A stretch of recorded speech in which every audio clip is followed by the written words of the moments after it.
Hello friends, कैसे आप सब। उम्मीद करते हैं सब अच्छे से होंगे। चलिए बिना टाइम वेस्ट किए वीडियो को आगे कंटिन्यू करते हैं।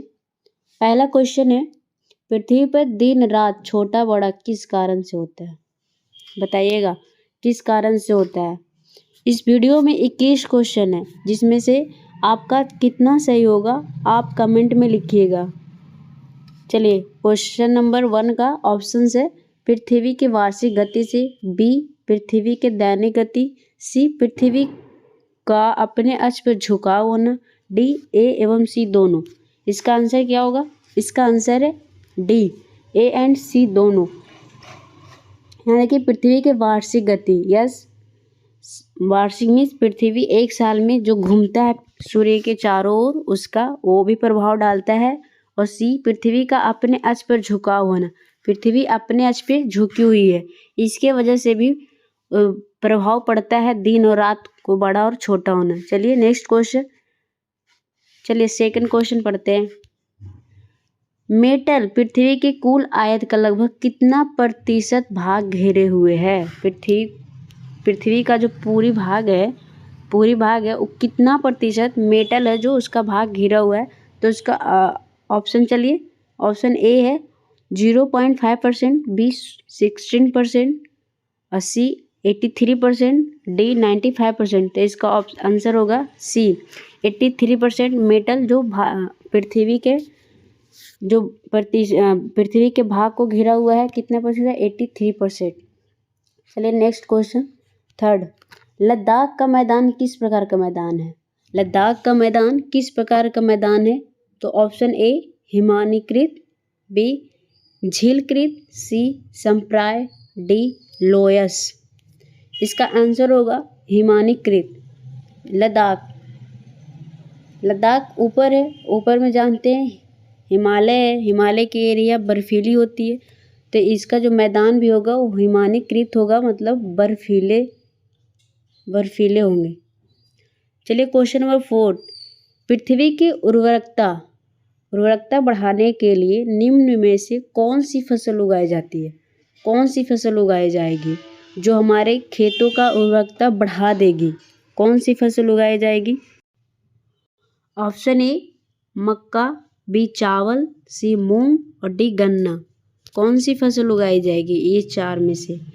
तो ऑप्शन सी होगा मूंग। जितने भी दलहन पौधे होंगे, जितने भी दलहन फसल होगा, अगर हम उसे अपने खेत में उगाएंगे तो हमारा उस खेत का उर्वरकता को बढ़ा देंगे।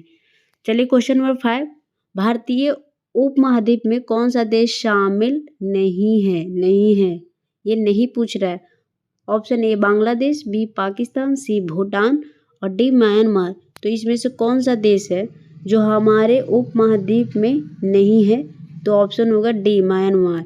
चलिए क्वेश्चन नंबर नेक्स्ट, भारत की सबसे ऊंची चोटी K2 गॉडविन ऑस्टिन कहाँ स्थित है? तो ऑप्शन होगा ए काराकोरम श्रेणी में, बी लद्दाख श्रेणी में, सी जास्कर श्रेणी में, डी कैलाश श्रेणी में। इसमें से कौन सा श्रेणी में K2 स्थित है? तो आंसर होगा ए काराकोरम श्रेणी में स्थित है, जो कि अभी पाकिस्तान ऑक्युपाई कश्मीर में स्थित है, जो कि भारत का ही है। चलिए नेक्स्ट क्वेश्चन नंबर, निम्न में से किस वन में सर्वाधिक जैव विविधता पाई जाती है? जैव विविधता सबसे ज़्यादा किस प्रकार के वन में पाया जाएगा? ए है सदाबहार वन, बी पर्णपाती वन, सी पर्वतीय वन, डी मैंग्रोव वन। तो इसका कैसा? तो ऑप्शन ए सदाबहार वन। जैव विविधता के मतलब होता है वैसे वन में जो सबसे ज़्यादा जीव जंतु सबसे ज़्यादा प्रकार के पाए जाएंगे, उससे हम लोग बोलते हैं जैव विविधता। चलिए नेक्स्ट, और जैव विविधता सबसे ज़्यादा भारत के ये पश्चिमी घाट पे पाए जाते हैं सबसे ज़्यादा। चलिए क्वेश्चन नंबर 8, निम्नलिखित कथनों में कौन कथन सही है पूछ रहा है। चलिए पहला पढ़ते हैं ऑप्शन ए काली मिट्टी के स्थानीय भाषा में रेगुन कहना सही है। बी क्रेब्स के अनुसार रेगुन मिट्टी अनिवार्य रूप से एक परिपक्व मिट्टी है। ऑप्शन सी, काली मिट्टी में आर्द्रता धारण करने की उच्च क्षमता होती है। डी, काली मिट्टी हिमालय क्षेत्र में पाई जाती है। तो ये नहीं पूछा गया है, ये पूछा गया नहीं है, जो सही नहीं है। तो काली मिट्टी हिमालय के क्षेत्र में नहीं पाई जाएगी, काली मिट्टी नहीं पाई जाएगी। चलिए क्वेश्चन नंबर 9, भारत में नलकूप से सिंचित अधिकतम क्षेत्र वाला राज्य। ऐसे राज्य जहाँ नलकूप से मतलब मोटर ये सबसे नल ये सबसे ज़्यादा खेती होती है, ज़्यादा खेत सिंचित होती है, वो कौन सा राज्य है? Option A Uttar Pradesh, B Madhya Pradesh, C Andhra Pradesh और डी पंजाब। तो इसका आंसर होगा ए उत्तर प्रदेश। चलिए नेक्स्ट क्वेश्चन पे चलते हैं। क्वेश्चन नंबर 10, निम्नलिखित में से कौन सा गेहूं की फसल का रोग है? गेहूं का जो एक रोग होता है वो इसमें से कौन सा है जो गेहूं का रोग है? Option A blast, B tikka, C dust और डी रस्ट। तो इसमें से कौन सा है जो गेहूं का एक रोग है? तो ये होगा रस्ट। चलिए नेक्स्ट क्वेश्चन पे चलते हैं। क्वेश्चन नंबर 11, क्वेश्चन नंबर 11 में आते हैं। जनगणना 2011 के अनुसार बिहार में लिंगानुपात क्या था? तो ऑप्शन ए 918, 919, 921, 943। तो इसमें से आंसर होगा 918। लिंगा अनुपात का मतलब होता है 1000 बॉयज़ पे कितनी लड़कियां हैं, गर्ल्स। तो 2011 के अनुसार हमारे बिहार में 918 लड़कियां थी 1000 लड़के पे। और सबसे ज़्यादा अगर जिला वाइज देखा जाए तो सबसे ज़्यादा गोपालगंज में था 1021 लड़कियां, 1021। और सबसे कम पूछा जाए तो सबसे कम मुंगेर जिले में 876 ये हो गया। चलिए नेक्स्ट, भारत की सबसे ऊंची झील निम्न में से कौन सी है? सबसे ऊंची झील भारत की। चलिए क्वेश्चन ऑप्शन ए चोल लहामू झील, बी रुद्रसागर, सी डल झील और डी बुलर झील। इसमें से कौन है जो भारत की सबसे ऊंची झील है? तो ऑप्शन ए चो लहामू झील। ये चो लहामू झील कहाँ स्थित है? तो ये सिक्किम में है, ये स्थित सिक्किम में है। चलिए, और ये सिक्किम में है। और रुद्रसागर झील की बात करते हैं तो रुद्रसागर झील त्रिपुरा में है। और बुलर झील को बात करते हैं तो ये जम्मू एंड कश्मीर में है। और ये बुलर झील ही है जो भारत की सबसे ज़्यादा मीठे पानी का झील है, बुलर झील। और डल झील कहाँ है? डल झील श्रीनगर और कश्मीर में है, चलिए नेक्स्ट क्वेश्चन पर चलते हैं। निम्न में से कौन लौह अयस्क क्षेत्र नहीं है? यहाँ नहीं पर ध्यान देंगे। ऑप्शन है ए कुदेशमुख, बी बालघाट, सी चिड़िया और डी बैलाडीला। तो इसका सही ऑप्शन होगा बी बालाघाट है ऐसा क्षेत्र जो लौह अयस्क का क्षेत्र नहीं है। और ये है पड़ता कहाँ है ये स्थान? तो एमपी में है, यह स्थान एमपी में स्थित है। चलिए नेक्स्ट, महावेली गंगा किस देश की नदी है? किस देश की नदी है? तो ऑप्शन ए श्रीलंका होगा, या बी भारत, या सी पाकिस्तान, या डी बांग्लादेश। तो ये कहाँ का नदी है? तो यहाँ सही होगा ए श्रीलंका की, ये नदी श्रीलंका की है। चलिए नेक्स्ट क्वेश्चन पर चलते हैं।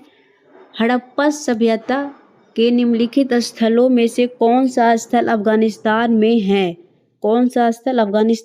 है? अफगानिस्तान में स्थित है।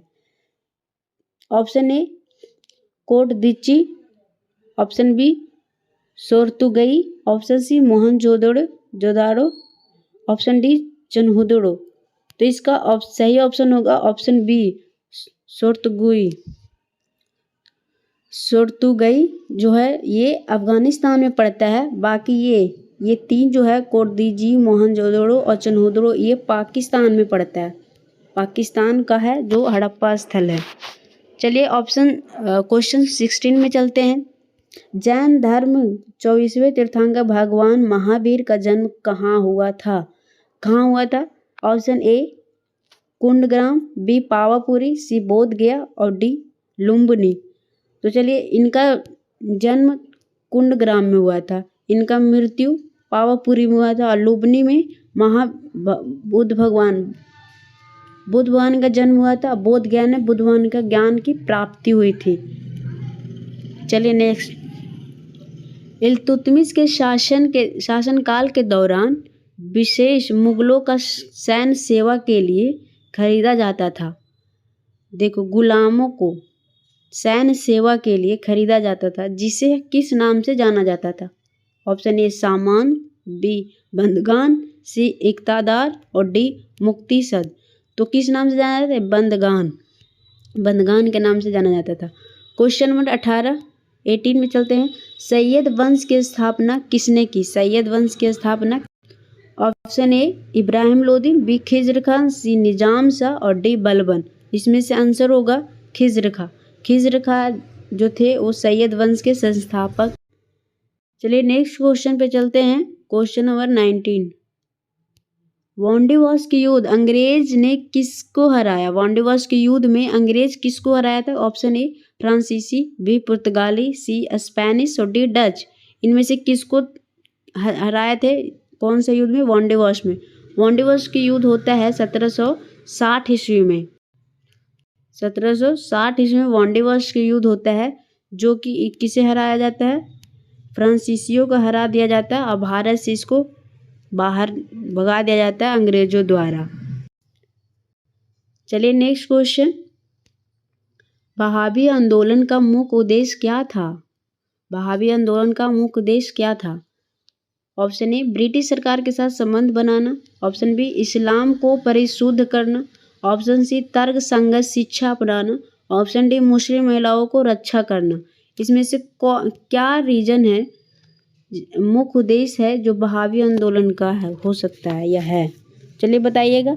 इसका मुख्य उद्देश्य सी नहीं बी है, इस्लाम को परिशुद्ध करना।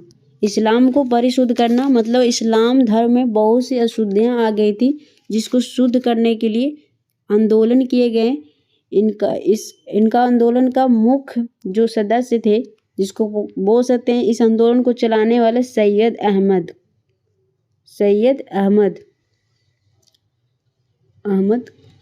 जी थे। इसका केंद्र, इस आंदोलन का प्रमुख केंद्र कहाँ था? तो पटना, बिहार के पटना में था मुख्य केंद्र। चलिए नेक्स्ट क्वेश्चन पर चलते हैं।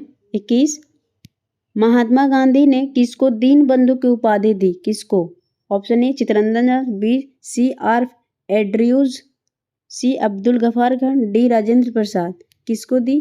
तो ऑप्शन होगा सही बी सी एफ एंड्रयूज को महात्मा गांधी ने दीनबंधु का उपाधि दी।